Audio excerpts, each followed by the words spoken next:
پێشمەرگە تێئەگەن وە لە وەسەکانی تێئەگەن بۆیە وەزیری پێشمەرگە هەستا بە ئاراستەکردنی نووسراوێک بۆ وەزارەتی دارایی بە مەبەستی پێدانی موچەیەک بە تەواوەتی بەبێ لێبڕین بۆ لیواکانی وەزارەتی پێشمەرگە تا ئەو هاوکاریانە ئەگا و ئێستا نامەفەرمیەکەی وەزارەتی پێشمەرگە لەلایەن حکوومەتی هەرێما و هەر ئەمڕۆژ بەڕێز وەزیری پێشمەرگە بە بەردەوامی لەگەڵ بەڕێزان سەرۆکی حکوومەتی هەرێمی کوردستان و لەگەڵ جێگری سەرۆکی حکوومەتی کوردستان و لەگەڵ وەزیری بەڕێز وەزیری داراییە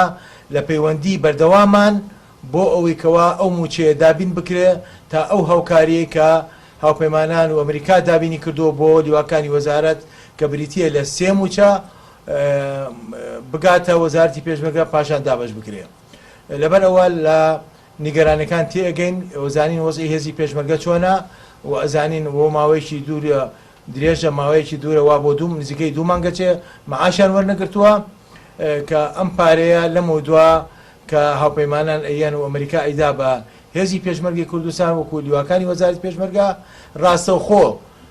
ئەچێتە سەر حسابی بانکی وەزارەتی پێشمەرگە کە جاران ئەمە بەم شێوەیە نەبووە، جاران ئەو پارەیەکە هات ئەچۆتە حسابی حکوومەتی هەرێمی کوردستان نهاتە وەزارەتی پێشمەرگە. بەڵام وەکو باسم کرد دواکەوتنی ئەم بڕە پارەیە تەنها عەلاقەی بە کاریشی فەنیەوە هەیە، تەحویلی پارەکە هەیە، بۆیە وا تاخیری بووە و ئەمریکا سوورە لەسەر پێدانی ئەو موچانە و ئەو قەرزانەشی کە هەیە. وە خۆتان نەزانن هێزی پێشمەرگی کوردستان وەکو مۆزەفینی هەرێمی کوردستان موچەی وەرنەگرتووە لە ساڵی 2021 چەندین موچەی وەرنەگرتووە. ئەو موچانەی کە لای هاوپەیمانان و هێزی ئەمریکایە هەمووی وەکو قەرز بڕیاریان داوە بدرێتەوە بە هێزی پێشمەرگەی کوردستان کە پێشتر هەندێک مانگ 18 ملیۆن دلار بووە، بەڵام ئێستا 20 ملیۆن دلار بووە و زیاتر لە 30,000 پێشمەرگە مستەفیدە لە ئەم پارەی هاوپەیمانان و ئەمریکا کە یەت بۆ وەزارەتی پێشمەرگە و ئەو دەنگانە ئێمە ئەو دەنگانەی کە باس لەو ئەکرێ کە ئەو پارەیە گەشتە وەزارەتی پێشمەرگە و بەڵام دابش ناکرێ، ئێمە ئەو دەنگانە دەنگۆی ناڕاستن و تا ئێستا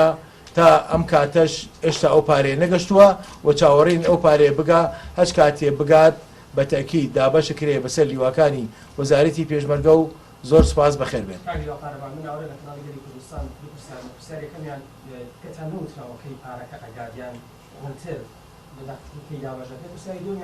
جوڵەیەکی زۆری داعش هەیە لە ناوچەجێ فەروە بەم ڕۆژانەش دەبینین کە چەند خێزان هەم ڕۆشتوون و لەوەشدا یعنی قوربانی هەیە شەهید هەیە. هیچ هەمانگەتان هەیە لەگەڵ حکوومەتی عێراق بۆی ئەمە کۆتای ببێت هەمانگەکان زیاتر فەوتێ لە نێوان ئێوە و هێزی عێراقیەکانە؟ بەنسبەت خاڵی یەکەمەوە کە کەی ئەگا پارەکە بە تەحدید بزەبت ناتوانم بڵم لە فڵان ڕۆژە ئەگایە فڵان تاریخە ئەگات، بەڵام لە ماوەیەکی نزیکە پارەکە ئەگات وەکو ئاگاداریان کردوین لە هەوڵ ئەوانش لە هەوڵان بۆ گەشتنی ئەو پارەیە. بەنسبەت وەزعی داعش و هێزی پێشمەرگە و سنوورەکان بەتەکید داعش ڕۆژ بە ڕۆژ لە زیادبوونایە و لەبەر ئەوەی بۆشایەکی زۆر هەیە، زیاتر ئەو بۆشایانە لە لای تەرەفی عێراقیەکانە و ئێمە ئەو لیژنە باڵایی کە لە بینی وەزارەتی پێشمەرگە و وەزارەتی دیفاعی عێراق هەیە لە 11ی دەوە تا ئێستا لە 11ی 2012ەوە تا ئێستا 2020ەوە تا ئێستا هیچ کۆبوونەوەیکی نەکردووە. ساڵی پار 3 کۆبوونەوەی کردووە، پێرار 2 کۆبوونەوەی کردووە، ئیمساڵ تا ئێستا هیچ کۆبوونەوەیکی نەکردووە. لەبەرەوەی لە 11ی دەی ساڵی پارەوە تا ئەم دەقەیە هیچ کۆبوونەوەیەک ڕووی ناوە لە بینی هەردوو لیژنەی باڵای وەزارەتی پێشمەرگە و وەزارەتی دیفاعی عێراقی و هیچ کەم تەرخەمیەک لەلایەن وەزارەتی پێشمەرگەوە نییە و هەموو کاتێک ئێمە ئاگاداری وەزارەتی دیفاعی عێراقیمان کردووە کە ئێمە ئامادەین لە هەر شوێنێ بتانەوە کۆبوونەوە بکەین لە بەغا یا لە هەولێر یا لە هەر شوێنێکی تر بێ ئەنجامی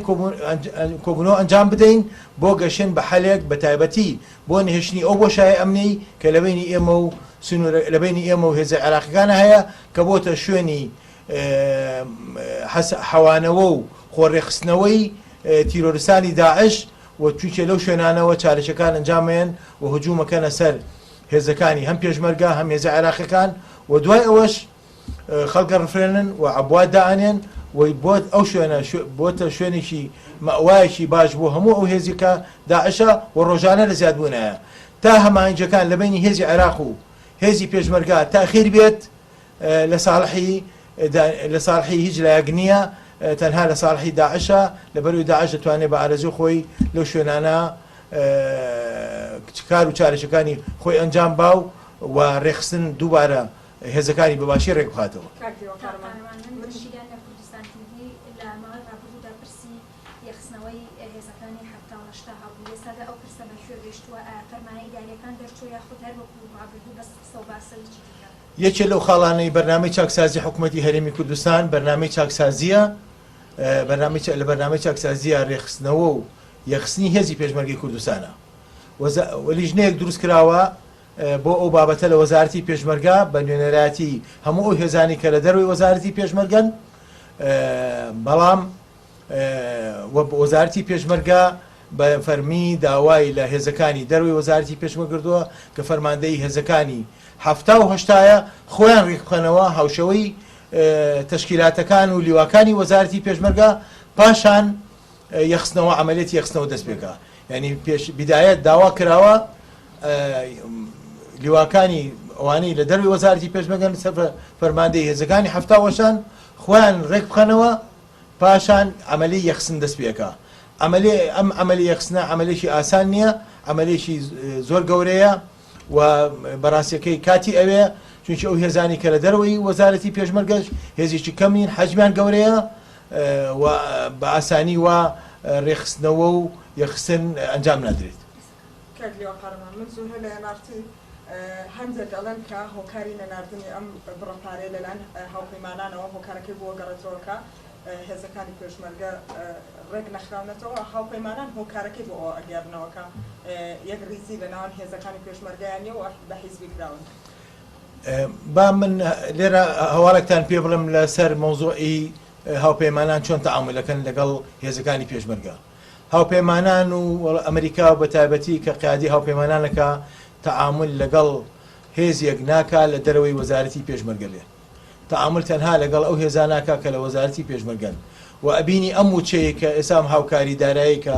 وەکو موچە ئەدرێ بە هێزی پێشمەرگە تەنها بۆ وەزارەتی پێشمەرگە و بۆ لیواکانی وەزارەتی پێشمەرگە بۆ هیچ لیوایەکی و بۆ هیچ وحدەیەکی خارجی وەزارەتی پێشمەرگە نییە. لەبەرەوە هاوپەیمانان تەعاملیان لەگەڵ ئەو هێزانەیە تەنها لە وەزارەتی پێشمەرگەن حتا لە ڕووی پێداویستی و لە ڕووی چەک و لە ڕووی هەموو شتێک هەموو ئەو شتانێک کە هاوپەیمانان هاوکاری هێزی پێشمەرگاکەن تەنها بۆ وەزارەتی پێشمەرگەیە فقط غێری ئەوە بۆ هیچ هێزێکی تر نییە.